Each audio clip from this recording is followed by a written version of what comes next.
ইজেডসিসিতে পশ্চিমবঙ্গ সংস্কৃতি মঞ্চ তারা যে এবার তাদের যে মাতৃ আরাধনা সেই মাতৃ আরাধনা করছে এবং আমি দেখাতে বলবো রুদ্রনীল ঘোষ তিনি রয়েছেন, তার টিম রয়েছে পুরো, যারা এই পুজোটাকে করবার পিছনে অক্লান্ত পরিশ্রম করেছেন। কেন্দ্রীয় স্বরাষ্ট্রমন্ত্রী এই পুজোর উদ্বোধন করেছেন এবং রিপাবলিক বাংলার যে দশভূজা পুরস্কার অর্থাৎ সেরা পুজোর পুরস্কার কিন্তু আমরা তুলে দিচ্ছি এই মুহূর্তে ইজেডসিসির যারা পশ্চিমবঙ্গ সংস্কৃতি মঞ্চের যারা সদস্যরা রয়েছেন তাদের হাতে, রুদ্রনীলদার হাতে আমরা তুলে দিচ্ছি এই পুরস্কার। একবারেই রিপাবলিক বাংলার দশভূজা 2025 এই যে পুরস্কার, এই পুরস্কার কিন্তু পেল ইজেডসিসি। দেখুন, এটা মায়ের পুরস্কার আর সবার পুরস্কার।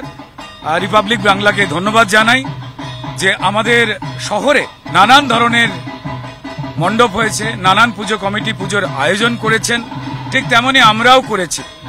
এবার যারাই পুরস্কৃত হয়েছেন তাদের প্রত্যেককেও আমরা শুভেচ্ছা জানাই।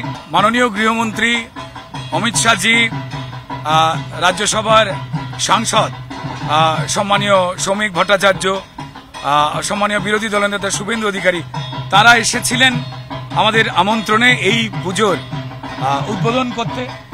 এবং পুজোয় যে বাঙালি যে আমেজ আর মেজাজ আমাদের সাধ্যমতো, সামান্য সাধ্যমতো সেইটুকুটা আমরা করবার চেষ্টা করেছি।